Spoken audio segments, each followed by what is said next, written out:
Namaste बच्चों, welcome back to the channel Yoyo Bio. We are on this chapter microbes in human welfare. इस chapter के NCERT text book के सारे important points हमने already cover कर लिए।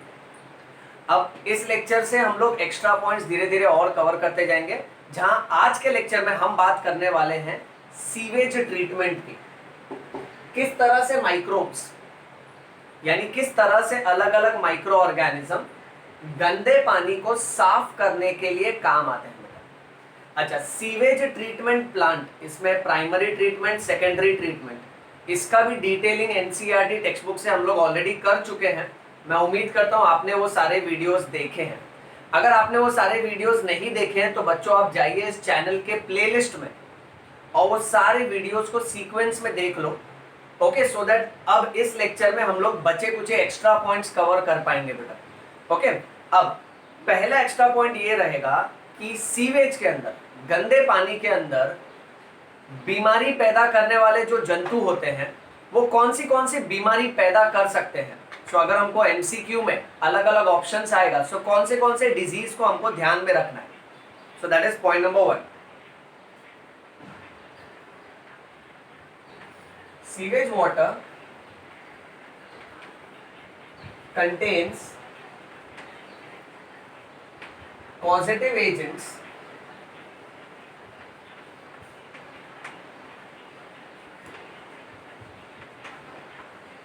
of diseases like, अब यहां ध्यान दो बेटा, तो पहला आप कॉलेरा याद रखो, दूसरा डिसेंट्री याद रखो, फिर टाइफॉइड याद रखो, पोलियो याद रखो and infectious hepatitis.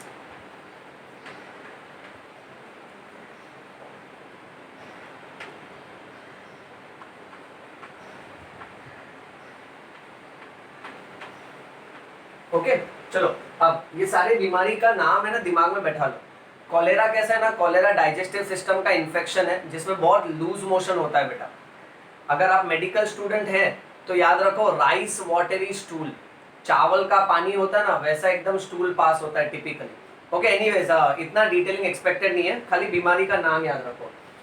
Dysentery, dysentery में कैसा है ना, स्टूल पास करने के टाइम, यानी जब हम वेस्ट प्रोडक्ट्स पास करते हैं तो उसमें या तो चिकट म्यूकस या तो फिर ब्लड निकलता है बेटा, उसको हम डिसेंट्री बोलते हैं। टाइफॉइड भी डाइजेस्टिव सिस्टम का इन्फेक्शन है जिसमें वॉमिटिंग है, पेट दर्द है, लूज मोशन होता है।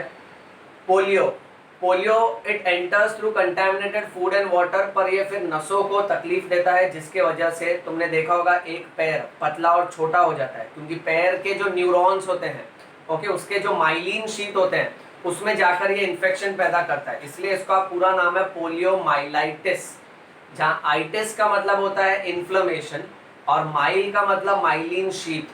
ओके, इन्फेक्शियस हेपेटाइटिस, आइटिस का मतलब इन्फ्लेमेशन यानी सूजन, सूजन ऑफ हेपैट, हेपैट यानी लीवर। तो ये सारी बीमारी का नाम याद रखो, इसका डिटेलिंग एक्सपेक्टेड नहीं है, पर नाम बीमारी का अच्छे से दिमाग में बैठा लो बेटा। अच्छा, दूसरी बात, जब गंदा पानी धीरे धीरे सड़ता है, डीकम्पोज होता है, तो शुरुआत में उसमें कौन से तरह के जंतु होते हैं और आखिर में किस तरह के जंतु उसमें होते हैं। सो नेक्स्ट पॉइंट वो कवर कर लेते हैं। दिस इज पॉइंट नंबर 1 बेटा, हाँ, and this is point number 2। During the course of sewage decomposition,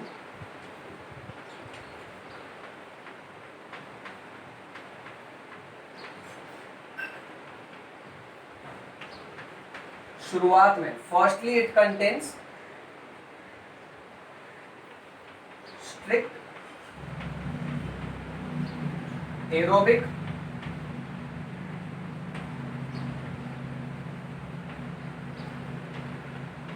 and facultative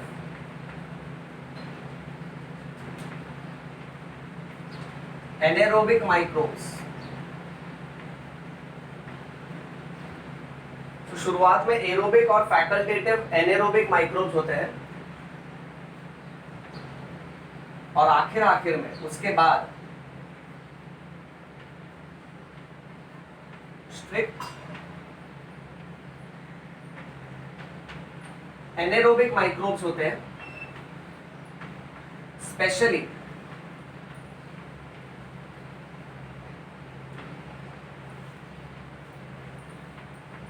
methanogenic micro organisms होते हैं, मिथेनोजेनिक बैक्टीरियाज होते हैं।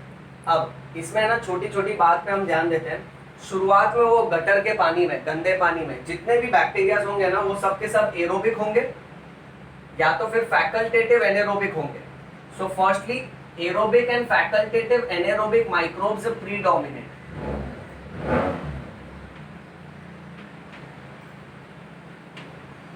यानी ये बहुत ज्यादा होते हैं और उसके बाद स्ट्रिक्ट एनेरोबिक माइक्रो ऑर्गेनिजम्स बहुत ज्यादा होते हैं। एरोबिक माइक्रो ऑर्गेनिज्म वो होते हैं जिसको जिंदा रहने के लिए ऑक्सीजन चाहिए। एनेरोबिक माइक्रो ऑर्गेनिज्म वो होते हैं जिसको जिंदा रहने के लिए ऑक्सीजन नहीं चाहिए। अब रहा बचा दो वर्ड, फैकल्टेटिव और एक एक्स्ट्रा वर्ड याद रखो,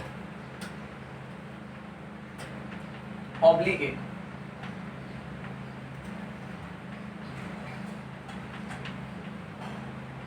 obligate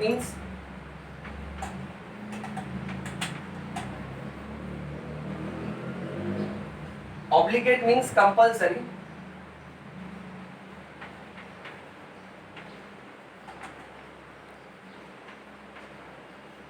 and facultative means not compulsory.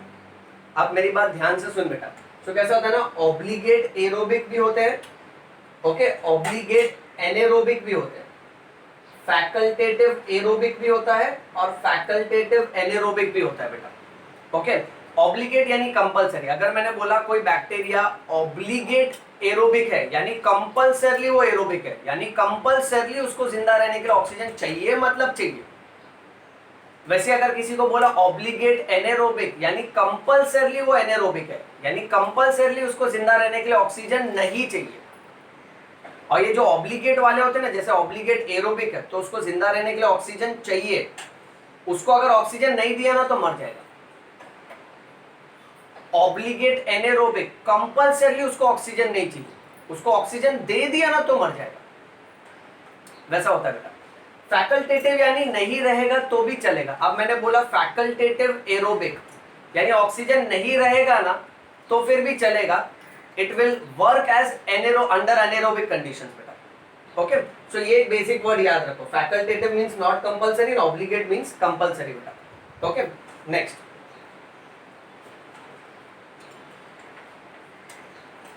समुद्र में पानी के बीचों बीच में अगर बहुत सारा तेल गिर जाए, ओके, बड़े बड़े तेल के कैंस जो है, टैंक है, वो सब समझो लीक हो गया और गिर गया, तो हम समुद्र के बीच में उतर के उसको साफ नहीं कर सकते।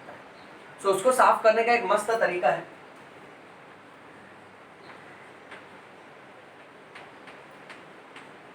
एल्केनी बोरैक्स बोर्क्यूमेंसिस। अल्केनी बोरैक्स बोर्क्यूमेंसिस ये एक बैक्टीरिया का नाम है, माइक्रो ऑर्गेनिज्म का नाम है। ओके, इस माइक्रो ऑर्गेनिज्म के पास प्रॉपर्टी है कि ये सारे के सारे ऑयल को डीकंपोज कर सकता है। So this is non pathogenic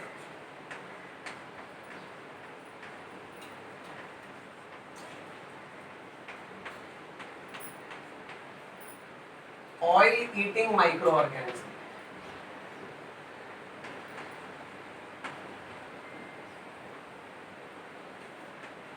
ठीक है, तो इसको दिमाग में बैठा लो अच्छे से। तो ये लोग क्या करते हैं ना, समुद्र के बीच में इस तरह के माइक्रो ऑर्गेनिजम्स को है ना छोड़ देते हैं, फिर ये माइक्रो ऑर्गेनिज्म खुद ब खुद तेल को धीरे धीरे तोड़ तोड़ के डिग्रेड कर देते हैं, डीकंपोज कर देते हैं और पानी से सारे के सारे तेल को गायब कर देते हैं, ताकि हमको उतर के फिजिकली साफ करना ना पड़े।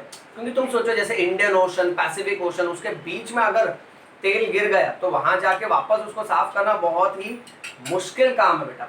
सो एल्केनी बोरैक्स बोर्क्यूमेंसिस ये एक नॉन पैथोजेनिक यानी बीमारी भी पैदा नहीं करता है बेटा, it's a non pathogenic oil eating micro organism. Extra information है, इसको याद रखना बेटा। मूविंग ऑन, नेक्स्ट,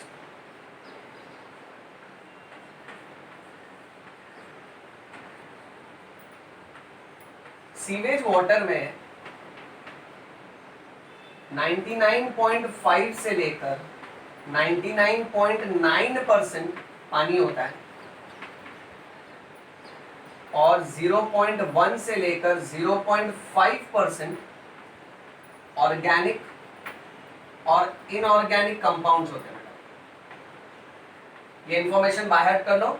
और ये जो ऑर्गेनिक और इनऑर्गेनिक कंपाउंड्स है, it can be in suspended और सोल्यूबल फॉर्म। तो देखो मैक्सिमम तो सीवेज वाटर में पानी ही होता है। ओके, 0.1 से लेके 0.5% ऑर्गेनिक और इनऑर्गेनिक कंपाउंड्स होते हैं बेटा। ऑर्गेनिक का मतलब कार्बन कंटेनिंग कंपाउंड्स, इनऑर्गेनिक का मतलब जिसमें कार्बन नहीं है। और ये कंपाउंड्स या तो फिर घुल गए रहेंगे पानी में यानी सोल्यूबल है, या तो फिर सस्पेंडेड है यानी उसमें सोल्यूबल नहीं है, उसके ऊपर फ्लोट कर रहे हैं बेटा। Okay, next moving on. Sewage treatment में प्राइमरी ट्रीटमेंट करने के बाद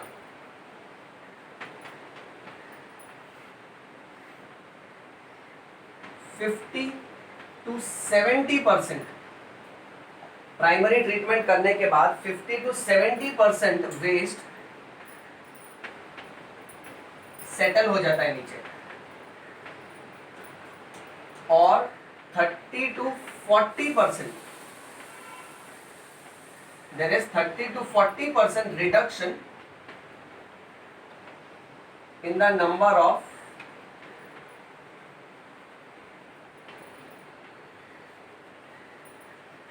कॉलीफॉर्म्स। सर कॉलीफॉर्म्स क्या है? कॉलीफॉर्म्स माइक्रो ऑर्गेनिज्म का नाम है बेटा। तो प्राइमरी ट्रीटमेंट करने के बाद 50 से लेके 70% तक जो कचरा है ना वो नीचे सेटल हो जाता है और 30 से लेके 40% कॉलीफॉर्म माइक्रो ऑर्गेनिज्म जो होते हैं इस सीवेज पानी के अंदर, ये माइक्रो ऑर्गेनिज्म की तादाद कम हो जाती है। ये वैल्यूज बाय हार्ट करके रखो, बहुत इंपॉर्टेंट है बेटा। अच्छा, एनसीईआरटी टेक्स्ट बुक में सीवेज ट्रीटमेंट का सिर्फ प्राइमरी और सेकेंडरी ट्रीटमेंट दिया है। ओके, अब समझो अगर तुमको ऑप्शन में पूछ लिया कि टर्शियरी ट्रीटमेंट क्या होता है। ओके, सो जो भी तुमने नॉर्मली पूरा पढ़ा है, ओके, मैंने इसका एक सेपरेट लेक्चर बनाया है, वो तुम जाके देखना। ओके, जब भी पानी को हम सेटलिंग टैंक में डालते हैं ना तब से टर्शियरी ट्रीटमेंट चालू हो जाता है।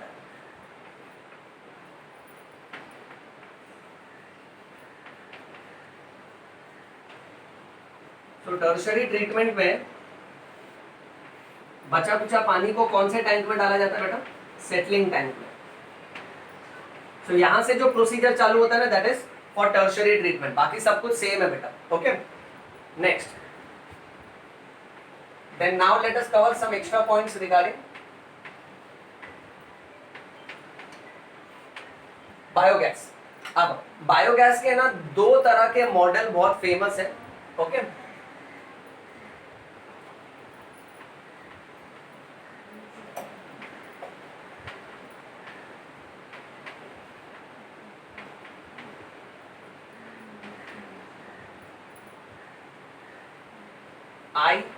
IARI and KVIC,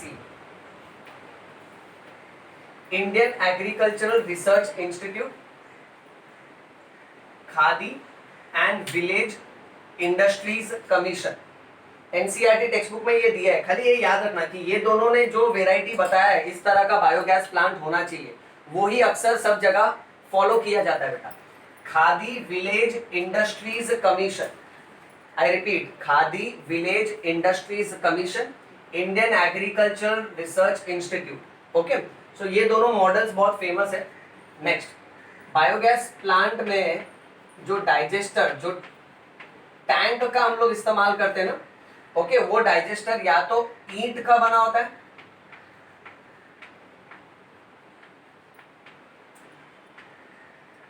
या तो फिर वो स्टील का बना होता है बेटा। ये एक पॉइंट याद रखना। ओके, नेक्स्ट, बायोगैस प्रोडक्शन में टोटल 3 स्टेप है। पहला हाइड्रोलाइसिस है। हाइड्रोलाइसिस में कैसा होता है कि सारे के सारे कॉम्प्लेक्स मॉलिक्यूल सिंपल में कन्वर्ट हो जाता है। दूसरा स्टेप है एसिडोजेनेसिस, जहां पे एसिड बनता है। अब एसिड में हमने एसिटिक एसिड पढ़ा था, पर एसिटिक एसिड के साथ साथ में फॉर्मिक एसिड भी बन सकता है बेटा। और तीसरा स्टेप है मिथेनोजेनेसिस, जहां पे बायोगैस का मेन गैस मीथेन बनता है। इसका डिटेलिंग हमने किया है, बट आज हम लोग है ना कुछ रिएक्शंस कर लेते हैं, शायद ये तुमको नीट एग्जाम में आ जावे बेटा। ओके, सो एक्स्ट्रा रिएक्शन से ध्यान दो। एसिड के तौर पे एसिटिक एसिड भी बन सकता है और फॉर्मिक एसिड भी बन सकता है। पहला रिएक्शन देखो, acetic acid, 12 molecules of acetic acid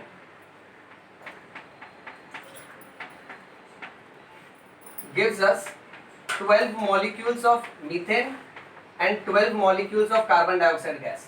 ये पहला इक्वेशन याद रखो। Next, 4 molecules of formic acid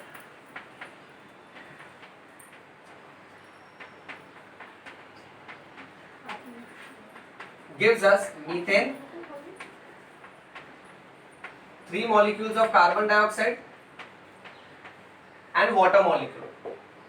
Last, carbon dioxide and water molecule will give us methane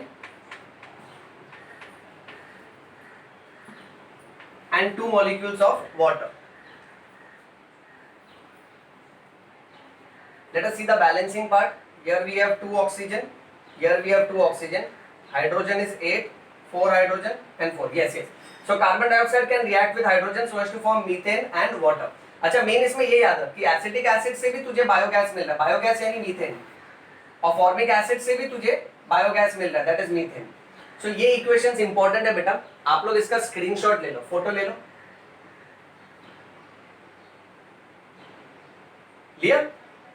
alright बच्चों, सो ये थे कुछ extra points regarding sewage treatment and biogas. We are going to come up with next lecture with much more extra points, but उससे पहले basics के जो lecture हैं, okay, जो स्टार्ट से इस प्लेलिस्ट में, वो सारे के सारे आप एक सीक्वेंस में देख के रखो, so that you will start enjoying that, कि धीरे धीरे we are stepping up the level बेटा। ओके, हम लेवल बढ़ाते जा रहे हैं। Till then read bio, bleed bio, yo bio. Thank you.